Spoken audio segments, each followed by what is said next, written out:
So, Mark, did you see that really cool video of a small engine aircraft flying low over Las Vegas out to Red Rock Canyon? Not only does it show the sprawl of Las Vegas, but some of the natural beauty we have out there. Yeah, it really does look stunning when you get out there and you see the red rocks and in the mountains and everything. And it's crazy to see how close the houses are built out there. Like you wouldn't expect it, but out in the middle of nothing, all of a sudden there's this little subdivision with houses right up backed up. And I'm sure if you love hiking or outdoors or anything, that's like the best place you could live, really. Yeah, Summerlin has expanded so far west. It's only a couple of miles from the entrance of the Red Rock, like visitor center and stuff. It used to be pretty remote, but now urban sprawl has gotten all the way to the edge. It's good, like you say, if you live out there, just a few minutes to get out there. I used to hike all the time, but from where I live here in Green Valley, it takes a bit of time to get out there, but definitely worth it if you're visiting Las Vegas. So pretty. You just need to get a plane and then you can get out there real quick.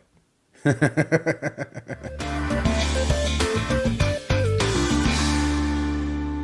right, Mark, did you hear about these bank robbers that I think they might be the worst bank robbers in the history of Las Vegas? Of the world. Yeah, so these two men, they robbed nine banks over the course of 20 days. We're not laughing at the robberies themselves. I'm sure the tellers went through a lot, and I'm really sorry for all of that. But in 20 days, they robbed nine banks and only got a total of $6,000. And it seems like several banks they didn't get anything, and they were like just go in, they would get spotted. Some banks called them out. I don't know. The whole story is strange, but they were super aggressive, and it's not a surprise they got caught using the same car, going back. It's multiple banks in a day sometimes. Crazy stuff. Yeah, like these robbers never learn. Risk all of that for $6,100. It's just crazy. What was that show years ago, America's Dumbest Criminals? Yeah, perfect spot for them. It's just bizarre. Like it doesn't seem like they had a plan. So, Mark, you and I both love the Neon Museum in downtown Las Vegas. They've restored tons of great neon signs from back in the day. Up until this week, they had 22 signs that are restored and lit up. And there's many other ones that are not lit up. So it's definitely worth a journey out there to see it, especially at night. Highly recommended. And we have a video on the channel highlighting it as well. So check that out. But they just lit up their 23rd sign, which is the Lido de Paris sign. Now, this was a show at Stardust that was very well known, sort of an adult review type of show. It ran from 1958 to 1991. 19 million people saw it with over 22,000 shows. So definitely a historic show in Las Vegas. That's a lot of and boobs. the sign looks beautiful. But no, I mean, when I saw the number 19 million tickets sold, that's just insane, and that it went that long. We've talked about on this shows come and go in Vegas so quickly. Some just weeks after they launch and they fail. And for one to last that long and to have that many people go through is astonishing, especially in these days, where nothing comes close to that. It's like the Cal Ripken of shows. So it's pretty impressive. And I'm glad the sign's up. I love seeing those at night. Bring back Stardust, please. Somebody. Boyd Gaming owns the Stardust name. I think it's an online sports betting app or some sort of an online casino app. So there you go. That's where the historic Stardust lives on. But it's so nice to see these signs get restored.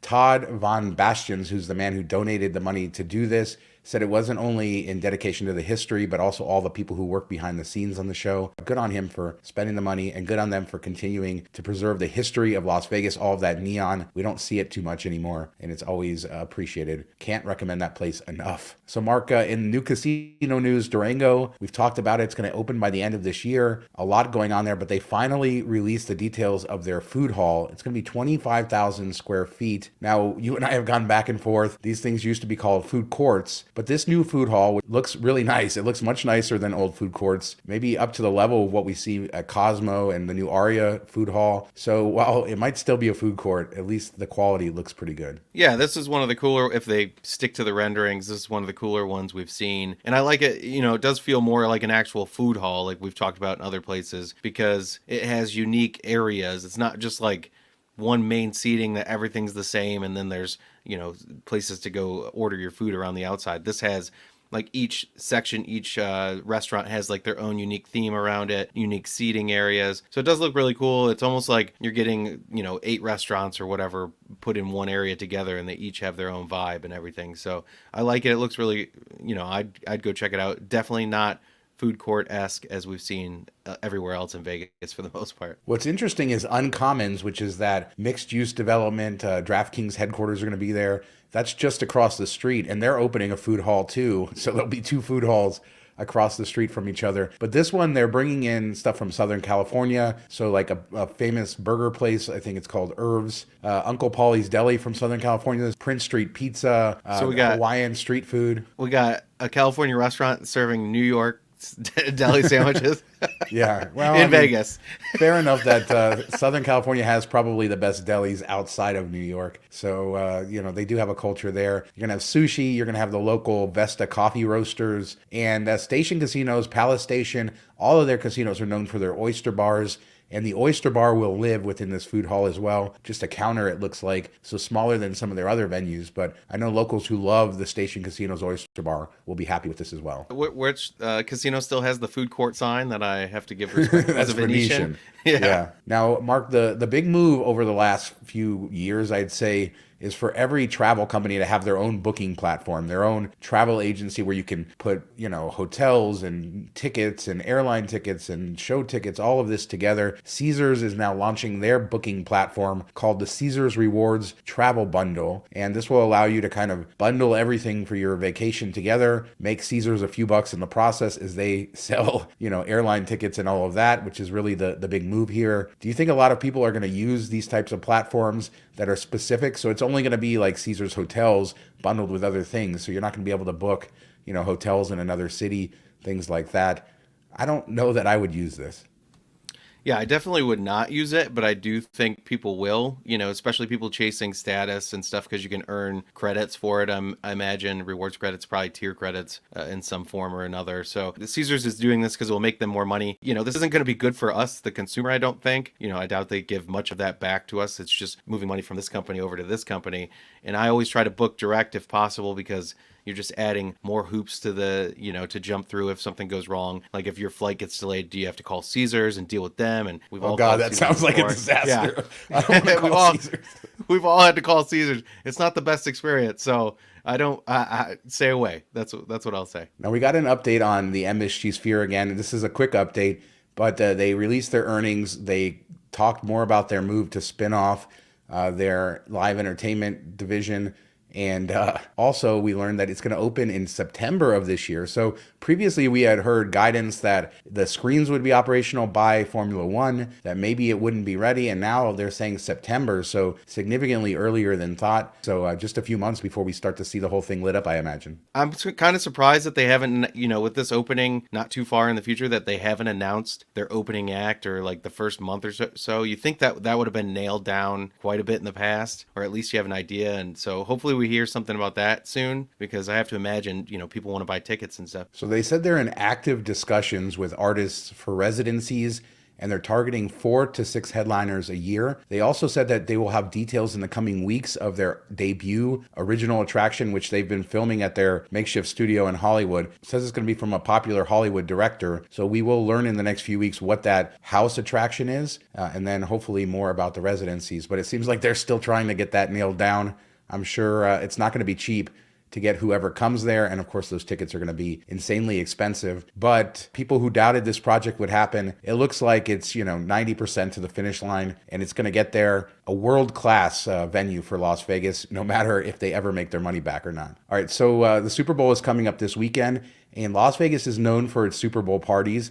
All of the casinos put on Super Bowl parties for their high rollers by invite only. I've worked at one at the MGM Grand several years ago, but they all do it, and it's a great way to kind of experience it. But if you're not invited to one of those parties, there are some other interesting ones around town. Gilley's downtown has an all-you-can-drink $125 viewing party, which seems a little expensive to me. Binions, did you see that? Binions has this like poster for it. It's like the most basic poster, and it just says, you can watch the game for free here at Binions. So, We have TVs. Come on in. Yeah. I also thought it was cool that Illuminarium at Area 15 will have a 360-degree showing of it, so that'll be unique with their immersive sound system. Which one stood out to you? Yeah, definitely Container Park. It's an area I like, if the weather's nice, outdoors, $40 a person. And I'm guessing that they'll have like a big screen in that back area that's like a grassy, fake grass area. And then you have a couple of restaurants in there you can grab food from during the game and everything. So it just seems like, one, it's not on the strip, so you don't have to mess with all that. And two, it's a big open area and only $40. Like that's, 4 or 5 drinks in Vegas, and and you got your money back. Yeah, and that includes all you can drink beer, wine, and seltzer. So, Mark, a lot of people wanted us to talk about this, and President Biden has been talking about over the last couple weeks eliminating junk fees and proposing the Junk Fee Prevention Act. And we don't talk politics here, so stay out of the comments with politics. We're going to talk about how this relates to Las Vegas and what we think will happen with that. And there's a couple different ways that this Junk Fee Prevention Act affects Las Vegas. First, they want to talk about eliminating airline fees for things like children, for things like families traveling with children, making sure people sit together. Although airlines in practice have a policy that allows for this, they do not, you don't get free seat selection, stuff like that. But also to eliminate ticket fees. And Ticketmaster has, an exclusive on like 80% of the biggest venues in the country when it comes to tickets. We've talked about the crazy fees. They've just gotten more and more and more. And this is looking to attack that. You think this is a good thing? And then we'll go into resort fees in a second. Yeah, I mean, in theory, it's a good thing. I've seen Ticketmaster where I've gone to book a venue and it's 40% fees, which is crazy. And so the flip side of this is if they get rid of the fees, they're probably just going to increase the price. And the reason that they've always done this is because they get to keep a bigger chunk of the fees versus, what they have to share with either the hotel or the artist and stuff like that. So I don't know that it will be better for us long term, but it'll be nice. The big thing I think that will happen from all this is hopefully everything will be priced out on the page when you first look at stuff, like you're not hit with any taxes or resort fees and stuff after you go to book and you're not aware of it. So as long as it shows on the front page, I'm okay with it. But yeah, fees are crazy, especially Ticketmaster. That's one I hate the most. Yeah, and there's really no need for it as far as their operations. And in this case, I support this because Ticketmaster really is sort of a monopoly. I'm not going to call them a monopoly. Obviously, that's for government regulators to figure out, but it's not like you have multiple exchanges where you can buy these tickets where they're competing in the fee department. And, more importantly, transparency is important. You should see the price of the ticket on the beginning, not to find 40% more fees when you get into it. And like you said, the fees have just creeped up, especially during COVID. And since then, they've gotten higher and higher. And, I think this is a good way to get everything disclosed up front, which moves us to resort fees. Now, as you said, resort fees started as a way for hotels to avoid paying extra commissions to online travel agencies because it's not part of the room rate. They don't have to pay that percentage of commission to the OTAs. And they've evolved into this like system-wide practice where even like, Comfort Inns in some cities charge resort fees. And we see resort fees in Las Vegas of $50 or more. So it has become a problem.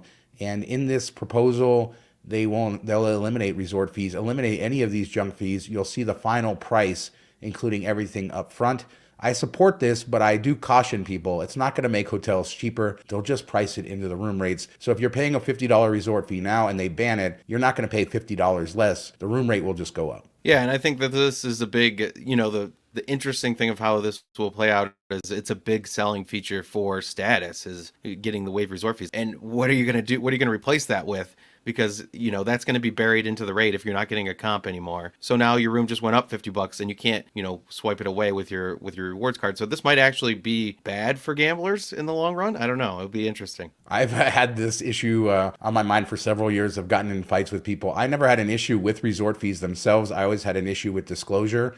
For instance, airlines are allowed to charge fees that are rolled into the airline price, like Spirit charges a booking fee for online, and it's rolled into the price that they display up front on their website. That's really all we need is if they want to charge a resort fee, who cares what the charge is? Just give us that final price up front. But if they eliminate resort fees, it's fine. It's more of just a business practice, and we're still going to pay higher prices. But the important thing is disclosure. I think that this kind of gets us closer to that. And I hope that people support it, or at least we can have a discussion about how, if this isn't the right solution, what is the right solution? I think that this Junk Fee Prevention Act has pretty good support in Congress, so hopefully some form of it gets passed.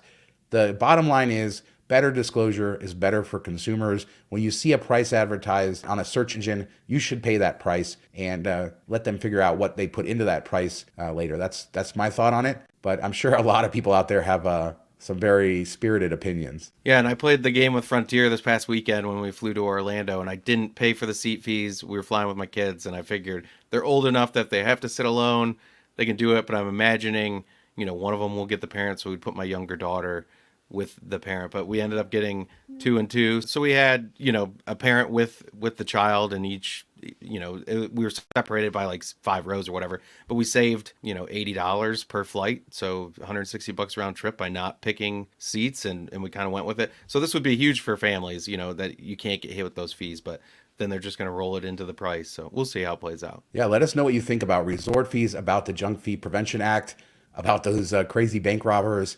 The new food hall at Durango looks really good. What do you think about that? Where are you going to spend the Super Bowl in Las Vegas? Hit us up in the comments. We'd love to discuss everything there. And if you like the channel, don't forget to subscribe, hit that notification bell so you receive notifications of all of our videos.